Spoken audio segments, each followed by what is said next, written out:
as we continue our coverage this week from here in New Orleans at the Cattle Industry Convention and NCBA Trade Show Lane, CattleCon 23, where we've been referencing all week.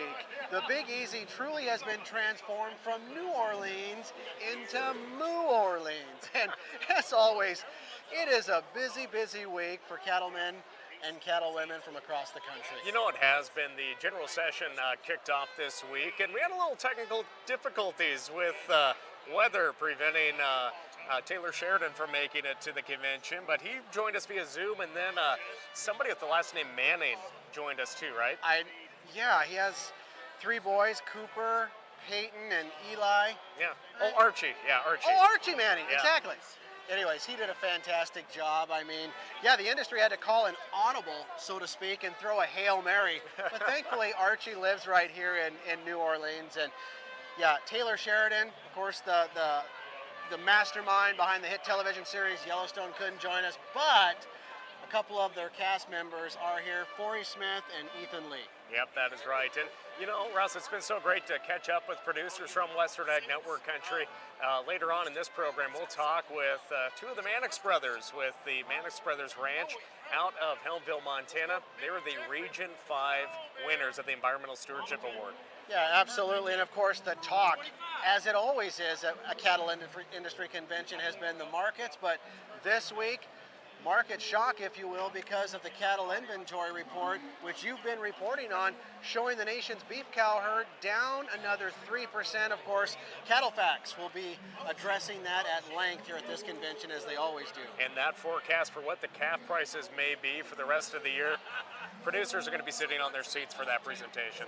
What about the trade show? We're now in the trade show, 7 acres, Lane, of the latest and greatest in agricultural technology, products, and services for the U.S. beef cattle industry. You know, your feet will hurt when you go through here, and usually Russell and I are running through here. We really don't get the time to see it till it's the last day, but truly some of the latest technologies out there. But you get to talk with the individuals that know this equipment, represent this equipment, and it's really stuff that helps producers out in the countryside. So we're going to share more of that here in today's stream, but it's been an exciting time, and again, a cautious optimism about the future of the cattle industry. Yeah, absolutely. And before we go, we just want to throw out a big thank you to our sponsor, Neogen, for helping us with this week's coverage. Yeah, of course, their Igenity beef product is really helping producers lead the way in DNA testing. You can get 20% off your next order by using the code RADIO by visiting neogen.com. But with that, Russ, let's turn it over to some more of those conversations we had from here on the road.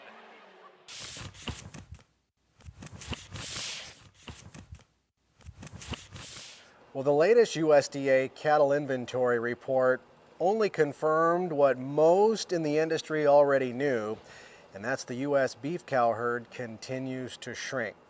And here in New Orleans at the Cattle Industry Convention, each year one of the highlights is the CattleFax Market and Weather Outlook Seminar. Joining us from CattleFax is their Kevin Good. And truly, Kevin, I think this year one of your key take-home messages, simply put, tighter supplies is going to mean higher prices in the years to come. Absolutely. After 4 years of massive liquidation, we're finally getting to the short road, so to speak, as far as cattle supplies. Let's remember that last year was record beef production, primarily because of huge cow slaughter with the liquidation pace we had and the fact that we've continued in a drought pattern. Therefore, we pulled a lot of feeder cattle and calf supplies forward. From the base where we are in January 1 of this year, you know, we've liquidated for 4 straight years. We got a smaller calf crop in the system. We've got feeder cattle and calf supplies outside of feedlots down 750,000 head. We've got an on-feed number that's down 500,000 head. As we go through the year, we'll experience tighter supplies. We think beef production will be down 5% this year. How does that translate into actual market prices for this year? Yep. You know, as we look at that, the tighter supplies, let's back up and talk about how many dollars are really in the system. You know, as we look at last year with record beef supplies, we had record high retail prices. So there's plenty of dollars there. It's just a matter of getting those dollars to trickle back to wholesale and back to live cattle values. Last year they started to trickle from wholesale back to live cattle values. The cattle feeders started to gain leverage as we went through last year. With tighter supplies, we would envision we'll continue to gain leverage compared to the wholesale, and wholesalers packers will gain more leverage into the retail space because of the tighter supplies. So as an analogy, as we look at this year, we would suggest that retail prices will be up 1%. We're capped here for a minute. Wholesale prices up 4%, fed cattle values up 10%. So that's margin realignment after having a pretty tough go in that category over the last couple of years. If that's the case, we would suggest a fed cattle market that'll average somewhere around 158 for this year. We're talking the corn market to be a little bit softer as we get into new crop corn in the second half of the year. If that trend's right, you should have an 8-weight yearling that averages somewhere around 195. A calf that averages about 2 1/4. So it's stair-stepping those prices up considerably compared to where we've been the last few years. Yeah, absolutely. But even with that said, Kevin, I think it's also safe to say there are still a few headwinds out there. Absolutely. Start with Mother Nature. As you think about the transition from the dry pattern that we've been in almost for 3 years, Matt Makins is very optimistic that we are transferring from the dry into either a neutral or a wetter pattern as we go through the year, so there's some improvement there. But we've also got to remember we've got folks with higher feed costs out there, labor costs and labor availability, interest rates, energy values. There's so many inflationary pressures that absolutely takes higher values to hold your own. In fact, if you're in a tough area from a drought standpoint this last year and you had to buy feed, your input costs are $200 to $300 a head higher than they would have been last year. And so it takes a pretty stout increase in calf values to offset that. Yeah, absolutely. Let's talk about beef demand. Let's start with beef demand here at home. I mean, given everything, it looks like consumers are still wanting and choosing beef at the meat case. Absolutely, and that's a good story for the cattle industry as a whole. If we think about beef demand, it's actually improved for 20 plus years.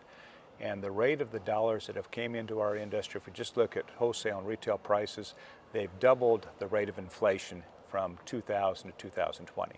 So more real dollars are in the system. We did push retail prices pretty hard at the end of 2021. Last year, on average, we were higher, but it plateaued. We're suggesting that we're probably at the top end for a minute here. We're starting to see just a tick of a trade down in some categories towards cheaper chicken. But from a big picture standpoint, with 5% less product, particularly when we look at choice demand, top 2/3 choice demand, and prime demand, all of them are exceptional. We had record wide spreads last year, choice over select, prime over choice. We're envisioning those spreads to stay very wide again this year. So little caution because of inflation in our customers, but we've got a better product than we've ever had in the past, and our customer continues to stay with us and reward us because of that. Yeah, they sure do, and we're very thankful for that. What about on the global front? Because we've got good demand here at home, as we just mentioned, but even around the world, those worldwide consumers are still wanting delicious U.S. beef. Yep. Last year was a year of records on the export front, not only from a tonnage standpoint, but also a dollar standpoint. And it was led by big increases into China again, but also our number 1 and 2 destinations, Japan and South Korea, held together as well. And if you just roll in the value of beef, variety of meats, as well as hides, last year it was record from a percentage standpoint. 23% of the value of a fed steer heifer was exported last year, highest on record. So tremendous story looking in the rearview mirror. This year with higher prices expected and also tighter supplies, that's somewhat of a headwind. We still see advances going into China. We still would suggest that the dollar value will be a new record, but the tonnage could be down a couple notches. You know, kind of bringing things full circle here, Kevin. I mean, we've been talking about this supply shock that we really haven't seen for some time. And, you know, your team here in New Orleans basically kind of painted the picture of something similar back in the 80s. But unfortunately, we didn't quite see the price increase that we're going to see here in the next couple of years. And I think it was Randy Block that just pointed out, you know, beef cattle producers, checkoff investors should be really appreciative of having a program like that that is helping them take full advantage of these supply shocks. And that was a very good point to drive home. We've had some other spots in history where we had big drops in supply, but we didn't have the demand. And we've got the demand today, and that's the difference. As I mentioned earlier, we've got the highest per capita supply last year that we've had in 12 years and still had record high prices at retail. So the dollars were there despite bigger supply. Now as we go into tighter supplies, demand holds its own, which we think it will. That should translate into more dollars as we think about the producer.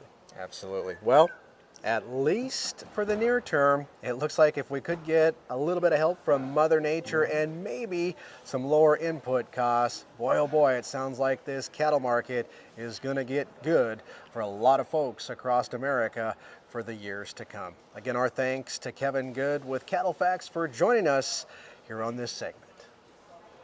Working to preserve the ground for the next generation. Shouldn't your cow herd be built for the future too? Igenity Beef provides DNA testing for 17 critical traits on a 1 through 10 scale, along with indexes and parentage. This tool aids in selection and management of commercial females and provides marketing opportunities to build your herd for the next generation. Use code RADIO to get 20% off your next Igenity Beef order. Learn more about Igenity. Go to neogen.com or call 877-443-6489.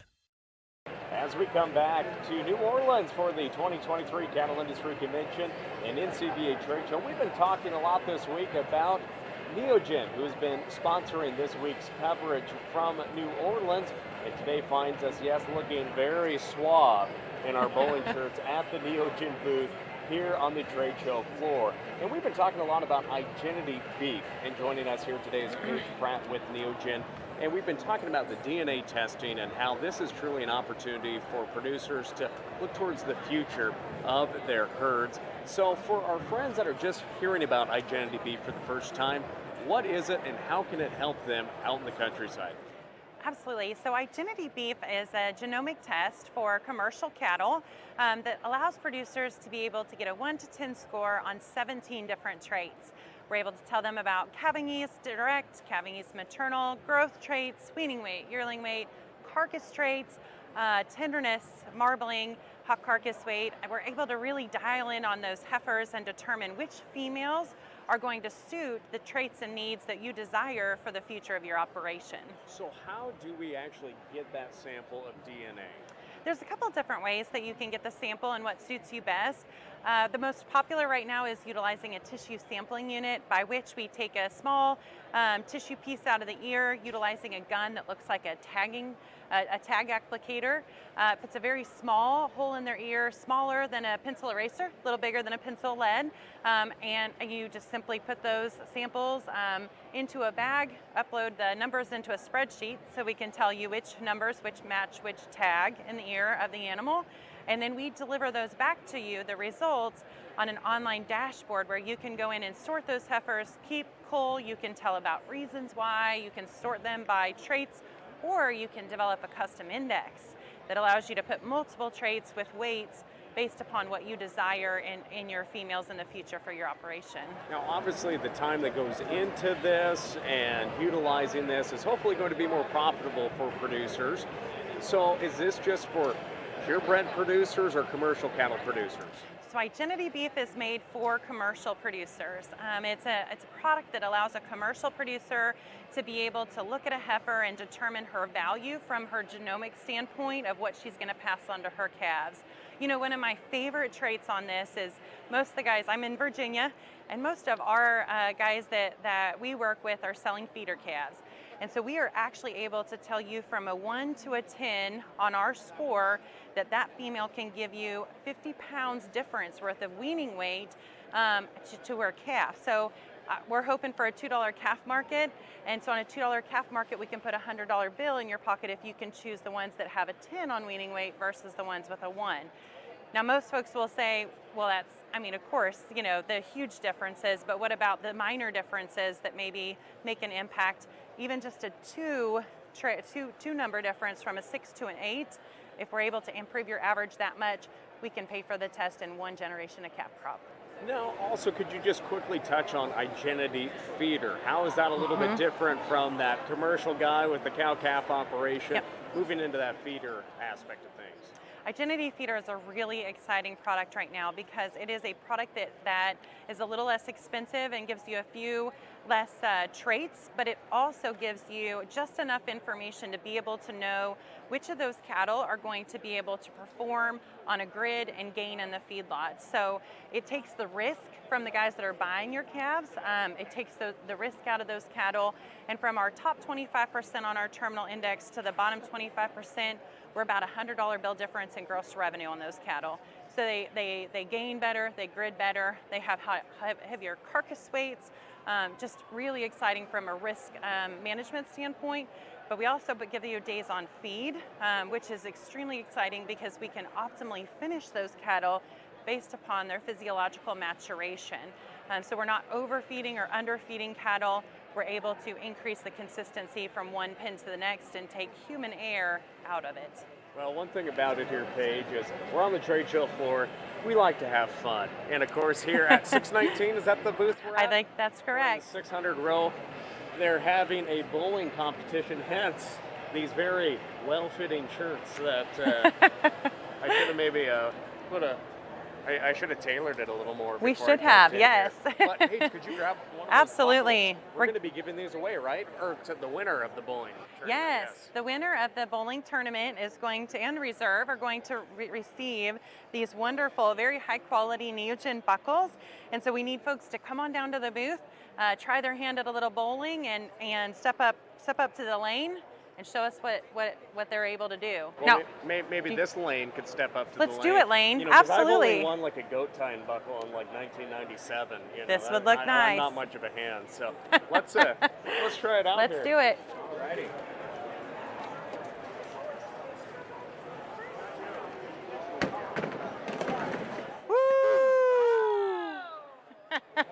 Neogen, Igenity Beef, we thank them so much for bringing you the coverage this week from the Cattle Industry Convention.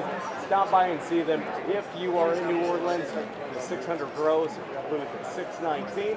And if you're not here in New Orleans, make sure and contact them, visit them online, and hey, use code RADIO for a 20% discount by visiting neogen.com for more of that Igenity Beef opportunities on your operation.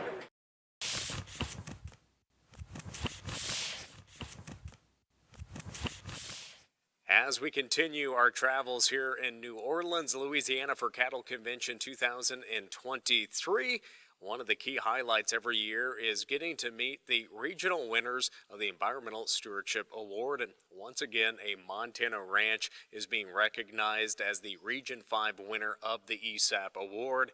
Joining us here today are David and Randy Mannix with the Mannix Brothers Ranches there out of Helmville, Montana, and they will be going up for the top prize of the Environmental Stewardship Award later this spring. But we're down here in New Orleans talking with all of the producers and ESAP recipients here this week. But first off, David, as you look at this Environmental Stewardship Award, what does it mean to you and the entire family operation of receiving this recognition for not only your work in environmental stewardship, but also the generations that came before there on the family operation? Yeah, Lane, well, obviously the overall feeling is of gratitude, right?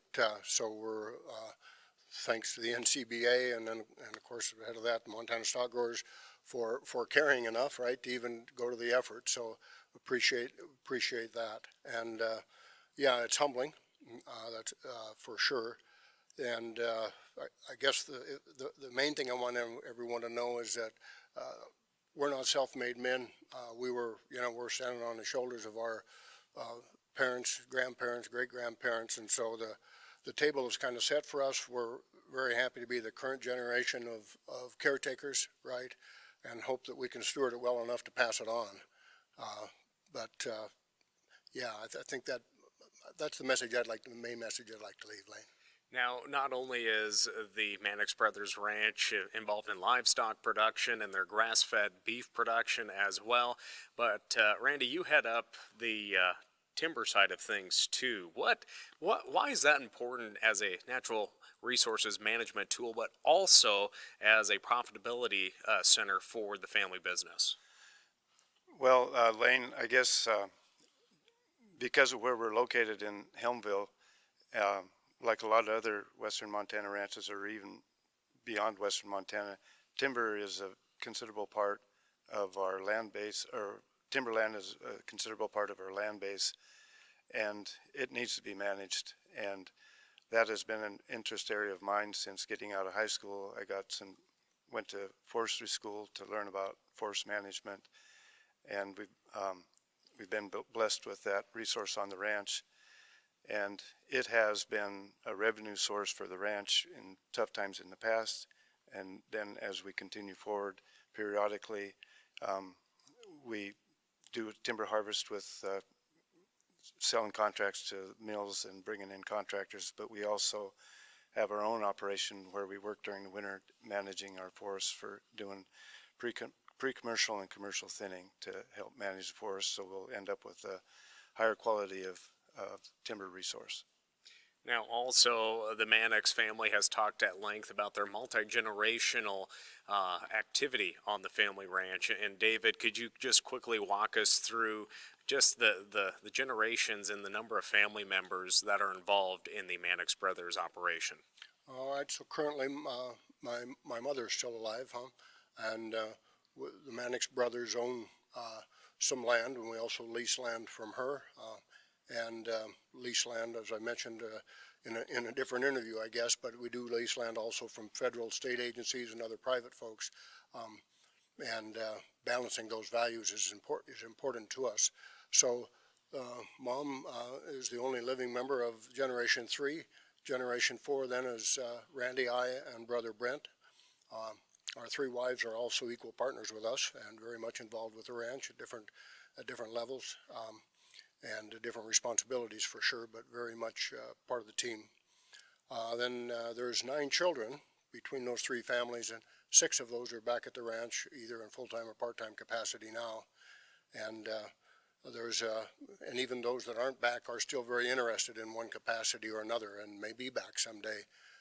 So I think that answers that question, I hope. Well, again, it's just great to learn about different aspects of production agriculture, and when that multi-generational family and dynamic can continue that legacy of the hard work. As you said, you're on the shoulders of so many people that came before us. So I'd just like to congratulate you and your family, and also think about the generations that came before us for so many of us in livestock production. And to learn more about the Mannix Brothers and their Environmental Stewardship Award recognition, we'll share the full links to the feature on their that took place on their ranch to learn more about that. And good luck in a few months as you go up for that top honor. But it's still a great treat to be recognized in the Region 5 there as the Environmental Stewardship Award from Region 5. Thanks for joining us here today, gentlemen. Well, Russell, it truly has been a great start to the Cattle Industry Convention and NCBA Trade Show, and all of these conversations truly show the bright opportunities we have in the cattle business, though we'll have some challenges along the way. It's great to be able to share so many people's stories back home to our friends in Facebook land that weren't able to make it to New Orleans this week. Absolutely, and even more importantly, it's amazing to see all the volunteer leaders from back home in Western Ag Network country that have stepped up to the plate, whether it's with NCBA or the American National Cattle Women or all the other great organizations that are here this week with us in New Orleans. And there's just too many of them to mention, but we have some pretty good representation, don't we? That is true. So on behalf of Russell Nimitz and the entire Western Ag Network crew, I'm Lane Nordland from the Cattle Industry Convention in New Orleans.